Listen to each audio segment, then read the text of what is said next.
नमस्कार, आपके साथ मैं हूं सबीना तामंग देशमुख। आप देख रहे हैं देश के नंबर 1 हिंदी न्यूज चैनल का नंबर 1 शो कच्चा चिट्ठा। संसद में सेंधमारी मामले में असली विलन को लेकर बहुत बड़ा सुराग हाथ लगा है। बहुत बड़ी खबर सामने आ रही है। इसी से आज कच्चा चिट्ठा की शुरुआत करने जा रहे हैं। दरअसल कर्नाटक के मैसूर के बाद संसद की सुरक्षा में सेंध की घटना के जो तार हैं वो कोलकाता से भी जुड़ गए हैं। जी हां, मैसूर के बाद कोलकाता से ये कनेक्शन सामने आया है और इस घटना का मास्टरमाइंड बताया जा रहा 5वां आरोपी ललित झा, जो पुलिस के हत्थे चढ़ चुका है, वो कोलकाता के बड़ा बाजार इलाके में किराए के एक मकान में रहता था। इसलिए दिल्ली पुलिस ने कोलकाता पुलिस से संपर्क भी किया है, जिसके बाद कोलकाता पुलिस ने ललित झा के पते पर पहुंचकर मकान मालिक से पूछताछ भी की। वहीं दिल्ली की पटियाला हाउस कोर्ट ने ललित को 7 दिन की पुलिस रिमांड पर भेज दिया है। यानी कि लंबी फहरिस्त यहां पर अब सवालों की आएगी, जिसका सामना आरोपी ललित झा को करना होगा। लेकिन न्यूज 18 इंडिया को सूत्रों से जो जानकारी हाथ लगी है, उसके आधार पर शक जताया जा रहा है कि ललित झा भी इस कांड का बस एक मोहरा हो सकता है, जो किसी के इशारे पर हो सकता है नाच रहा हो।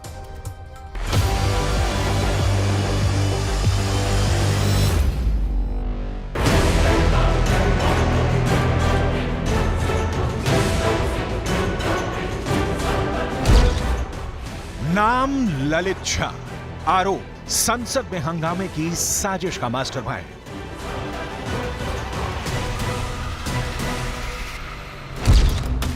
ये चेहरा मासूम है, मगर पुलिस वालों को शक है कि 13 दिसंबर को संसद की सुरक्षा में सेंधमारी का सूत्रधार यही शख्स है, ललित झा। 2 दिन पहले संसद में हंगामा खड़ा करने के लिए जब 4 लोग घुसे थे, उस दौरान ललित भी वहीं था, मगर उसका चेहरा किसी की नजर में नहीं आया। ऐसा इसलिए क्योंकि ललित संसद के अंदर नहीं घुसा था। अंदर घुसे थे सागर शर्मा और मनोरंजन, और बाहर प्रदर्शन कर रहे थे नीलम और अमोल। ललित बस चुपचाप बाहर रहकर नीलम और अमोल का वीडियो बना रहा था, जिसे उसने सोशल मीडिया पर भी अपलोड किया था। हंगामा सागर, मनोरंजन, नीलम और अमोल कर रहे थे, इसलिए चारों मीडिया और पुलिस की नजर में आ गए और पुलिस के हत्थे चढ़ गए। मगर ललित कैमरे के पीछे रहा। इसी बात का फायदा उठाकर वो फरार हो गया था और तभी से पुलिस हाथ धोकर उसके पीछे पड़ी थी। मगर एक रात पहले ललित खुद चलकर पुलिस के पास पहुंचा और दिल्ली के कर्तव्य पथ थाने में सरेंडर कर दिया। ललित झा वैसे तो मूल रूप से बिहार का रहने वाला है, मगर न्यूज 18 इंडिया को सूत्रों से पता चला है कि वो कोलकाता में छात्रों को ट्यूशन पढ़ाता था। सूत्र बताते हैं कि ललित पहले वहां एक एनजीओ से जुड़ा हुआ था और 1.5 साल पहले वो कोलकाता छोड़कर चला गया था। सूत्र मुताबिक कोलकाता में ललित को जानने वालों का दावा है कि ललित बेहद ही शांत स्वभाव का था और वो बेहद ही कम लोगों से मिलता जुलता था। इसलिए जब न्यूज चैनलों पर ललित की तस्वीर चली तो उसे जानने वाले लोग हक्के बक्के रह गए कि वो संसद में घुसकर हंगामा करने का इतना बड़ा कांड भी कर सकता है। मगर न्यूज 18 इंडिया को सूत्रों से जो जानकारी मिली है, उससे जो पता चला है, वो पुलिस के दिमाग में शक पैदा कर रहा है कि ललित झा इस फिल्म का असली विलन नहीं है, वो भी बस एक मोहरा ही है। उसके पीछे कोई खड़ा है, कोई चेहरा है, एक साया है, जिसे अब तक किसी ने नहीं देखा है। यह शक इसलिए क्योंकि ललित अकेला पुलिस के पास नहीं पहुंचा था, वो अपने साथ एक शख्स को लेकर आया था और वो शख्स था ये। नाम महेश, पता नागौर, राजस्थान। ललित के साथ महेश भी थाने गया था। महेश भी फेसबुक पर Bhagat Singh fan club page के जरिए सागर, मनोरंजन, नीलम, अमोल और ललित से जुड़ा था। सूत्रों ने न्यूज 18 इंडिया को बताया है कि पहले 13 दिसंबर को महेश को भी संसद पहुंचना था, लेकिन परिवार के चलते उसका ये प्लान फेल हो गया। वहीं आरोपी ये सोचकर बैठे थे कि संसद में इतना हंगामा करने के बाद वो आसानी से रफू चक्कर हो जाएंगे। आखिरकार ये तय हुआ कि 5 लोग ही संसद पहुंचेंगे और महेश इन तमाम लोगों को छुपाने और भगाने में इनकी मदद करेगा। इसी वजह से महेश का दिल्ली आना कैंसिल हो गया था और वो नागौर में ही रहा। मगर संसद में सेंध लगाने वाले आरोपियों का प्लान चौपट हो गया और सागर, मनोरंजन, नीलम और अमोल पुलिस की गिरफ्त में आ गए। भागने में सिर्फ ललित ही कामयाब हो पाया। उसने घटना वाले दिन यानी 13 दिसंबर की रात ही दिल्ली से बस पकड़ी और सीधा राजस्थान के नागौर पहुंच गया। वहां वो महेश से मिला और महेश ने ललित के ठहरने का बंदोबस्त कर दिया। मगर टीवी में अपने कान की खबर देखकर दोनों डर गए। सूत्रों के मुताबिक ललित लगातार न्यूज चैनल्स देख रहा था और पुलिस की हर मूवमेंट की उसे पूरी जानकारी थी। जब उसे लगा कि अब वो पकड़ा जाएगा तो वो और महेश दोनों नागौर से दिल्ली चले गए और सीधा थाने पहुंचे। इसके बाद पुलिस ने ललित और महेश से इतनी तगड़ी पूछताछ की कि सीन में एक और किरदार की एंट्री हो गई। नाम कैलाश, पहचान महेश का चचेरा भाई, पता राजस्थान। दिल्ली पुलिस के मुताबिक 13 दिसंबर को जब ललित दिल्ली से फरार हुआ तो वह कैलाश और महेश दोनों के ही संपर्क में था। महेश और कैलाश दोनों ने ही ललित को छुपाने में मदद की और नागौर में उसे कमरा दिलवाया। संसद की सुरक्षा में चूक की ये कहानी बेहद पेचीदा होती जा रही है। पुलिस आरोपियों के जितने करीब पहुंचती है एक नया किरदार पैदा हो जाता है। इसी वजह से पुलिस को शक है कि संसद में घुसने की साजिश रचने वाला मास्टरमाइंड कोई और ही है। फिलहाल इस कहानी में 8 किरदार हैं। पहला, लखनऊ का रहने वाला सागर शर्मा। दूसरा, कर्नाटक के मैसूर का रहने वाला मनोरंजन डी। तीसरी, हरियाणा की नीलम। चौथा, महाराष्ट्र के लातूर का अमोल शिंदे। पांचवां, बिहार का ललित झा। छठा, हरियाणा के गुरुग्राम का विकी। सातवां, राजस्थान के नागौर का महेश। आठवां, राजस्थान का कैलाश। CNN न्यूज 18 के मनोज गुप्ता को खुफिया सूत्रों से एक्सक्लूसिव जानकारी मिली है कि ललित झा इस साजिश का सूत्रधार लग तो रहा है, मगर मुमकिन है कि उसका आका भी कोई और है, क्योंकि आरोपियों के संसद में घुसने की वजह सिर्फ उनकी विचारधारा तो नहीं हो सकती। सूत्रों को यह भी पता चला है कि पूछताछ में आरोपियों के बयान एक दूसरे से मेल भी नहीं खा रहे। वो बार बार यही कह रहे हैं कि उनके पीछे कोई और नहीं है। सूत्रों के मुताबिक पुलिस को यह बात बिल्कुल नहीं पच रही है कि फेसबुक के जरिए मिले आरोपियों की जान पहचान इतनी ज्यादा पक्की हो गई कि अपने मुद्दे को उठाने के लिए सीधे उन्होंने संसद में ही सेंधमारी की साजिश रच डाली। पुलिस का मानना है कि आरोपियों को संसद में हंगामा करके पब्लिसिटी तो चाहिए थी, मगर उन्हें यह भी अच्छी तरह मालूम था कि संसद में घुसकर दहशत फैलाना कितना बड़ा जुर्म है और उन्हें इसकी क्या कीमत चुकानी होगी। इसलिए कोई तो है जिसने आरोपियों को उकसाया और संसद में घुसने में उनकी मदद की। पुलिस अब उसी शख्स तक पहुंचने की कोशिश कर रही है। इसलिए पुलिस की जांच अब इन 8 शहरों के इर्द गिर्द ही नहीं घूमने वाली, उसकी जांच का दायरा बढ़ेगा। पुलिस इंडिया गेट से लेकर संसद तक लगे सभी सीसीटीवी कैमरों की फुटेज खंगाल रही है। गुरुग्राम में जहां सभी आरोपी विकी के घर ठहरे थे, वहां के सीसीटीवी कैमरों की फुटेज को भी अपने कब्जे में ले लिया है। इस बीच न्यूज 18 इंडिया को सूत्रों ने बताया है कि पुलिस के सामने पूछताछ में ललित ने कबूल किया है कि उसने और महेश ने सागर, नीलम, मनोरंजन और अमोल के फोन जला दिए हैं। संसद में घुसने से पहले चारों ने अपने मोबाइल फोन ललित को दे दिए थे और ललित उन्हें लेकर फरार हो गया था और वो मोबाइल फोन बड़ा सुराग थे। सूत्रों के मुताबिक अब पुलिस सभी आरोपियों के फोन नंबर लेकर उनके कॉल रिकॉर्ड चेक करने की तैयारी में है। दूसरी तरफ कई ऐसे फोन नंबर्स हैं जिनका डाटा यहां पर खंगाल रही है पुलिस की एजेंसियां, क्योंकि उनको ये यकीन है कि इन फोन नंबरों के जरिए वो कुछ ऐसे संगठनों के संपर्क में थे जो इन्हें इस पूरे घटनाक्रम को अंजाम देने के लिए उकसा रहे थे या इनके साथ मिले हुए थे। लेकिन संसद की सुरक्षा में चूक के इस मामले पर सियासत भी खड़ी हो गई है। ललित झा की टीएमसी नेता तापस रॉय के साथ एक तस्वीर सामने आई है जिस पर बीजेपी ने हल्ला बोल दिया है। ललित झा जब इसको लेके राजनीति हो रहा है तो इसमें स्पष्ट है जो टीएमसी इतना अंदर में हल्ला बोल कर रहा है, इसमें जो ललित झा के साथ टीएमसी विधायक का जो तस्वीर है सामने आ रहा है, इसमें इनके साथ तृणमूल के साथ कनेक्शन स्पष्ट है। इसका हाई इन्वेस्टिगेशन टीम जो जांच कर रहे हैं, इसको जांच होना चाहिए, पूछताछ होना चाहिए, तो दूध का दूध पानी का पानी हो जाए। मगर खुद तापस रॉय ने उन पर लगाए गए सभी आरोप नकार दिए। You see, what can you prove by a photograph? And that is to a single photograph. It seems that they want to suppress, cover up their failures. सूत्र बता रहे हैं कि दिल्ली पुलिस की स्पेशल सेल ने 6 टीमें बनाई हैं। 2 आरोपियों के राज्यों में जाकर एक-एक सुराग ढूंढेंगी ताकि संसद का एक भी गुनाहगार बच ना पाए।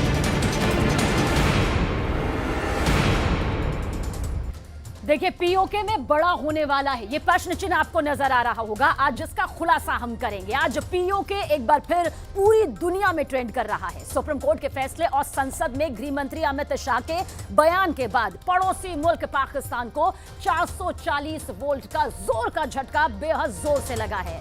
तिलमिलाए पाकिस्तान के केयरटेकर पीएम पीओके पहुंच गए। अनवर उल हक काकड़ ने पीओके की लेजिस्लेटिव असेंबली के स्पेशल सेशन को संबोधित किया। ये उनका खौफ कहा जा सकता है, वो डर कहा जा सकता है। अनवर उल हक काकड़ ने एक बार फिर कश्मीर राग यहां पर अलापा है।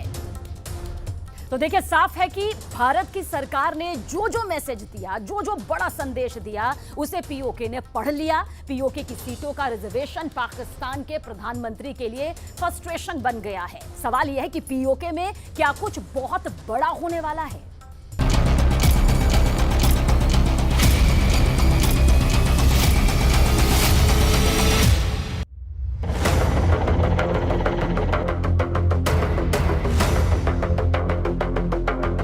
कहना चाहता हूं, पाक ऑक्यूपाई कश्मीर भारत का है, हमारा है और हमसे कोई नहीं चाहता। किसी के ज़हन में किसी किस्म का कोई खदशा अगर है तो वो दूर कर ले।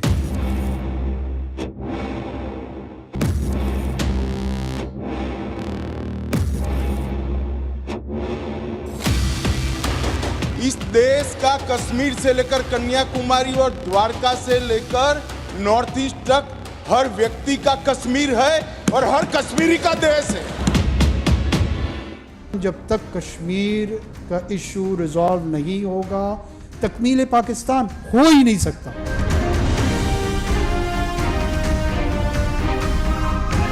हमारी सेना जीत रही थी, वो भाग रहे थे। 2 दिन रुक जाते, पूरा पाक ऑक्यूपाई कश्मीर तिरंगे के तले आ जाता।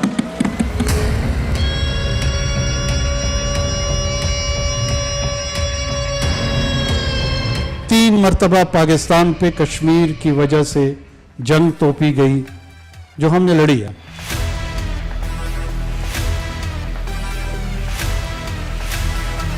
अगर 30 मर्तबा पाकिस्तान पे जंग थोपी जाएगी, हम 300 मर्तबा लड़ने के लिए तैयार हैं।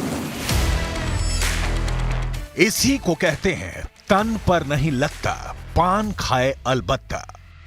हर जंग में मुंह की खाने वाला पाकिस्तान जंग की बात कर रहा है, वो भी पीओके की धरती से। पीओके पर गृह मंत्री अमित शाह की दहाड़ से पाकिस्तान के केयरटेकर प्रधानमंत्री अनवर उल हक काकड़ को 440 वोल्ट का करंट लगा है। भारत की संसद में पीओके का जिक्र क्या हुआ, पूरा पाकिस्तान तिलमिला उठा।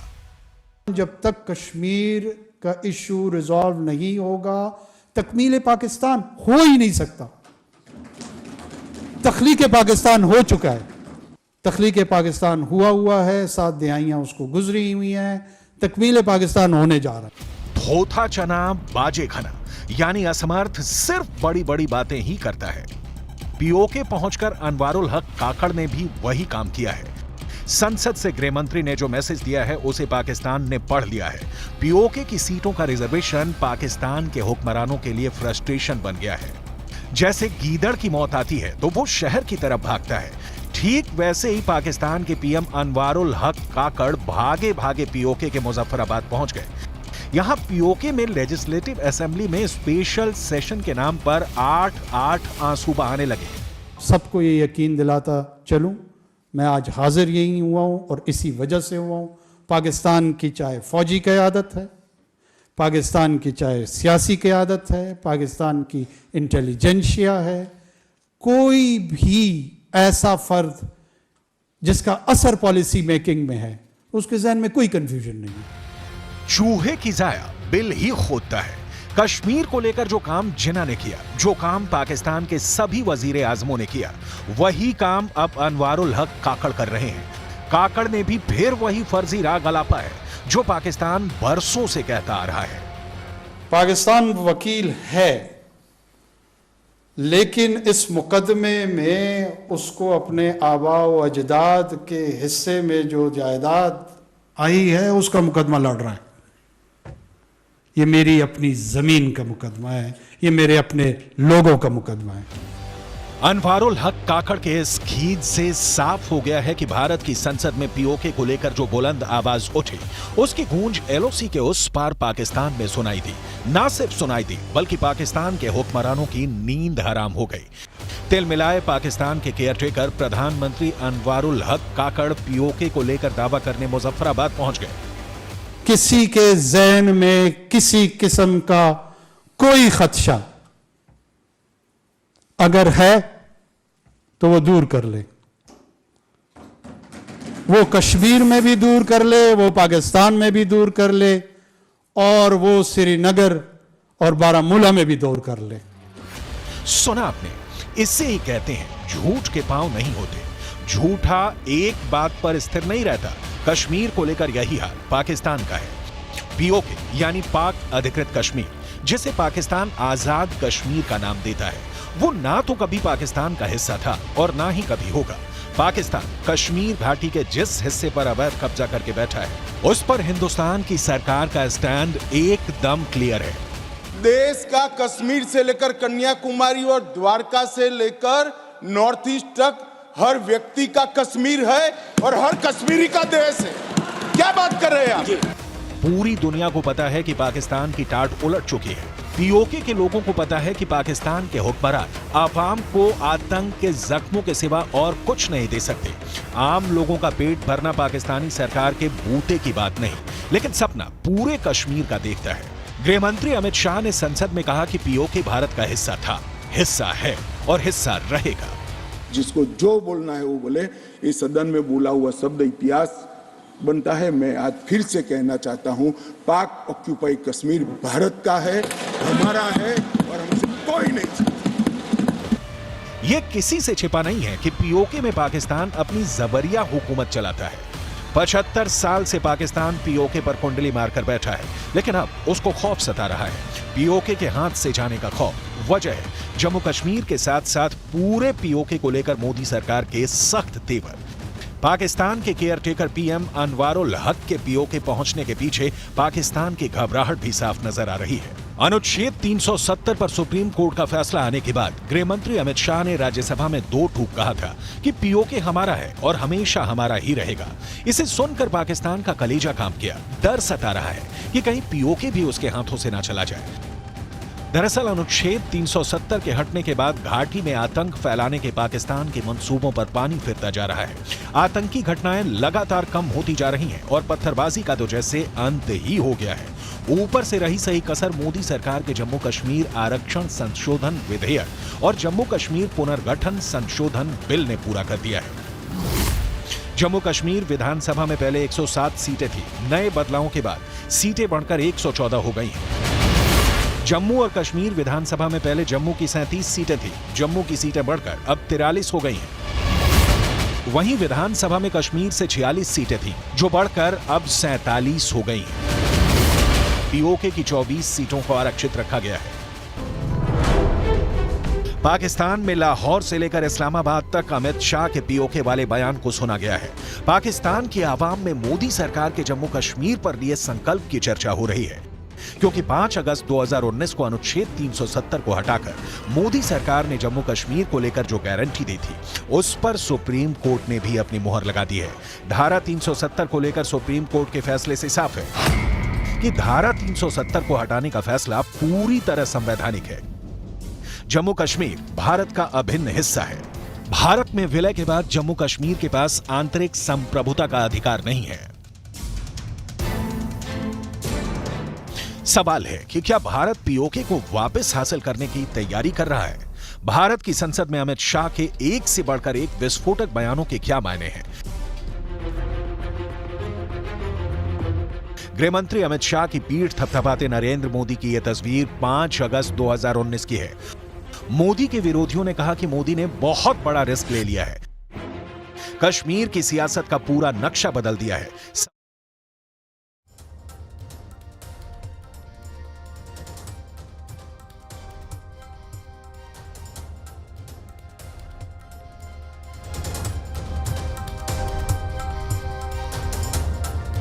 में रूस के 90% देखिए सैनिक यहां पर मारे गए हैं। जानकारी आप तक पहुंचा दे, पुतिन के रूस को हरा नहीं पा रहे हैं, लेकिन हैरानी की बात तो यह है कि अब अमेरिका की खुफिया एजेंसियों ने दावा किया है कि अब तक की जंग में रूस के 90% के करीब सैनिक मारे गए हैं, जबकि रूस के आधे टैंक तबाह हो चुके हैं। फरवरी 2022 में मॉस्को की 3,60,000 की सेना को यूक्रेन पर आक्रमण के लिए उतारा गया था, लेकिन इतने दिनों के में 3,15,000 रूसी सैनिक या तो मारे गए या फिर जख्मी हुए हैं। ये रूस की युद्ध पूर्व सेना का 87% यहां पर हिस्सा कहा जा सकता है। अमेरिकी खुफिया एजेंसी ने दावा सही है ये या फिर किसी तरह का प्रोपेगेंडा है? पश्चिमी मीडिया में व्लादिमीर पुतिन की तबाही के किस्से खूब छपते हैं।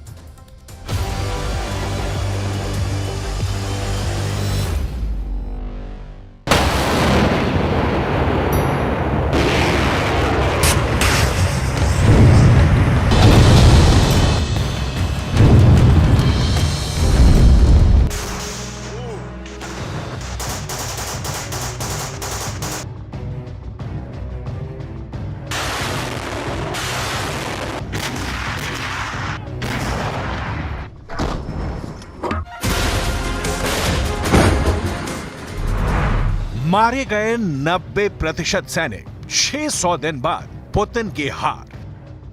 24 फरवरी 2022 से शुरू हुआ रूस यूक्रेन युद्ध अभी तक खत्म नहीं हुआ है। 660 से ज्यादा दिनों से चल रहा युद्ध अब ऐसे दौर में पहुंच चुका है जहां अब रूस खूनी मौत मरना शुरू हो चुका है। दावे तो यहां तक किए जा रहे हैं कि यूक्रेन के खिलाफ जंग में उतरे रूस के 90% सैनिक मारे जा चुके हैं। हम आपको आज अमेरिका की खुफिया एजेंसी के हवाले से वो खबर दिखाने जा रहे हैं जिसे देखकर आपके रोंगटे खड़े हो जाएंगे, लेकिन साथ ही हम आपको ये भी दिखाएंगे कि पुतिन किस दम पर दावा कर रहे हैं कि रूसी सेना ने यूक्रेन, अमेरिका, ब्रिटेन समेत नाटो के सभी देशों की सैन्य ताकत को यूक्रेन में तबाह कर डाला है। रूस के आधे टैंक तबाह, खुफिया रिपोर्ट का दावा। 24 फरवरी 2024 को रूस यूक्रेन जंग को पूरे 2 साल हो जाएंगे, लेकिन सवाल उठता है कि अभी तक 600 दिन की जंग में पुतिन की जीत और यूक्रेन की हार पर क्या दावे किए जा रहे हैं।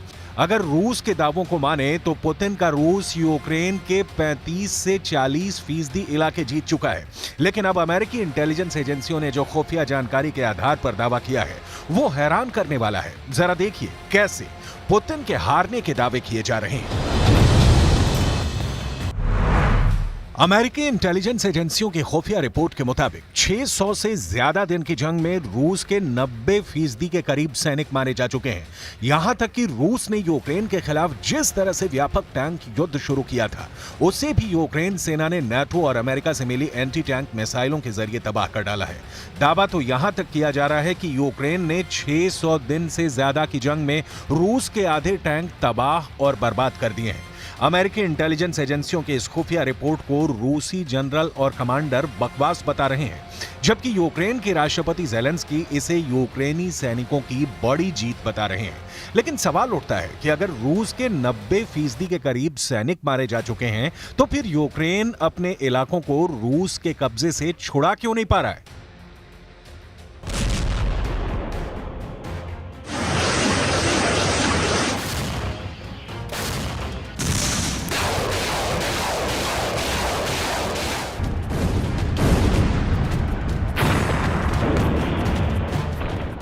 पश्चिमी देश भले ही रूस को भारी नुकसान के दावे करें, लेकिन रूस के राष्ट्रपति पुतिन ने बिल्कुल साफ कर दिया है कि यूक्रेन में चल रहा रूस का स्पेशल मिलिट्री ऑपरेशन तब तक नहीं रुकेगा जब तक रूसी सेना का मिशन पूरा नहीं हो जाता। Тогда, когда мы достигнем своих целей, о которых вы сказали, теперь вернемся к этим целям. Они не меняются. Вот я напомню, о чем мы тогда говорили. О денацификации Украины, о демилитаризации. खौफ में यूक्रेनी जनरल, रूस के 7 गुना हमले शुरू। अब सवाल उठता है कि राष्ट्रपति ज़ेलेंस्की बार बार अमेरिका क्यों भाग रहे हैं? क्यों बाइडेन के सामने बार बार हथियारों की लिस्ट रख रहे हैं? ऐसा क्या है कि बाइडेन का अमेरिका और नाटो देश मिलकर भी रूस को अब तक जंग में नहीं हरा पाए हैं?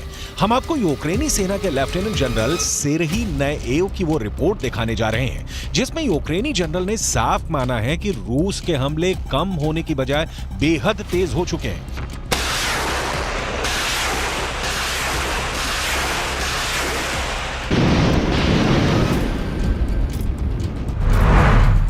लेफ्टिनेंट जनरल सेरही नएव ने रूस के हमलों पर बड़ा दावा किया है। लेफ्टिनेंट जनरल सेरही नएव का साफ कहना है कि पिछले 2 हफ्तों में 7 बार यूक्रेनी क्षेत्र में रूसी सेना घुस चुकी है और बेतहाशा हमले कर रही है। अब सवाल उठता है कि अगर 90% के करीब रूसी सैनिक मारे जा चुके हैं तो फिर रूस इतने भीषण हमले कैसे कर रहा है। लेफ्टिनेंट जनरल सेरही नएव ने यह भी दावा किया है कि रूस के 7 हमलों में से 5 हमलों को यूक्रेनी सेना ने नाकाम कर दिया है। अगर यूक्रेनी जनरल के बयान को सही माने तो फिर वो ये बताएं कि 7 में से 2 बार रूसी सेना के हमले सफल कैसे हुए।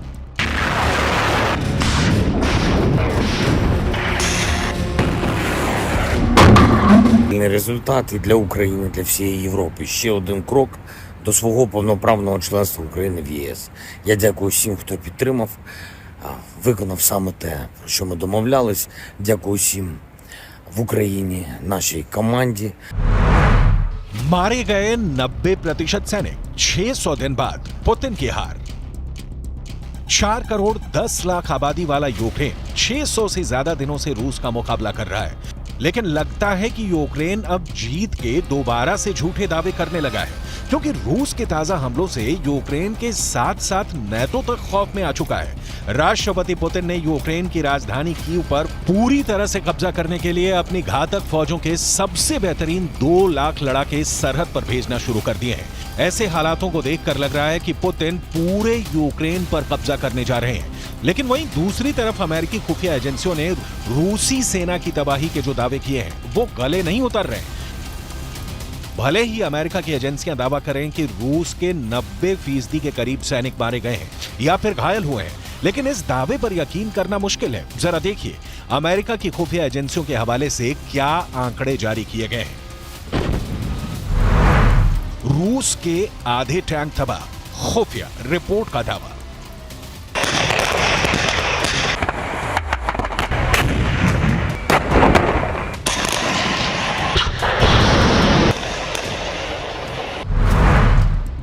रूस और यूक्रेन के बीच पिछले 21 महीनों से जंग जारी है। इस बीच अमेरिकी इंटेलिजेंस एजेंसियों ने अपने आकलन में कहा है कि युद्ध में रूस अपने करीब 87% उन सैनिकों को खो चुका है जो यूक्रेन के खिलाफ जंग में उतरे थे। इसके अलावा रूस के 2/3 टैंक भी बर्बाद हो चुके हैं। हालांकि व्लादिमीर पुतिन फिलहाल पीछे हटने को तैयार नहीं है।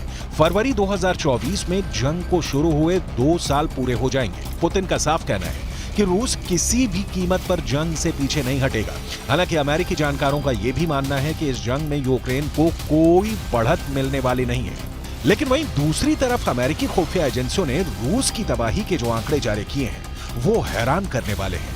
अमेरिकी अनुमान के मुताबिक यूक्रेन में रूस के 3,60,000 सैनिक घुसे थे। इनमें से 3,15,000 सैनिकों की अब तक मौत हो चुकी है। इसके अलावा रूस के 3500 में से 2200 टैंक भी बर्बाद हो चुके हैं। यही नहीं, रूसी सेना के वाहनों को भी नुकसान पहुंचा है। अनुमान में कहा गया है कि रूस अपने 1/4 से ज्यादा हथियारों को खो चुका है। हालांकि अब तक इसे लेकर रूस ने कोई प्रतिक्रिया नहीं दी है। पिछले दिनों यह भी खबर आई थी कि व्लादिमीर पुतिन ने नए हथियार हासिल करने के लिए ही उत्तर कोरिया के तानाशाह किम जोंग उन से मुलाकात की थी। Что касается демилитаризации, не хотят договариваться, ну что ж, мы тогда вынуждены принимать другие, в том числе военные меры. Но сегодня Украина почти ничего уже не производит. Пытаются что-то там еще сохранить, но почти ничего не производят. Все привозят, извините за моветон, на халяву все привозят. Но эта халява когда-то может и закончиться. И, судя по всему, так и заканчивается.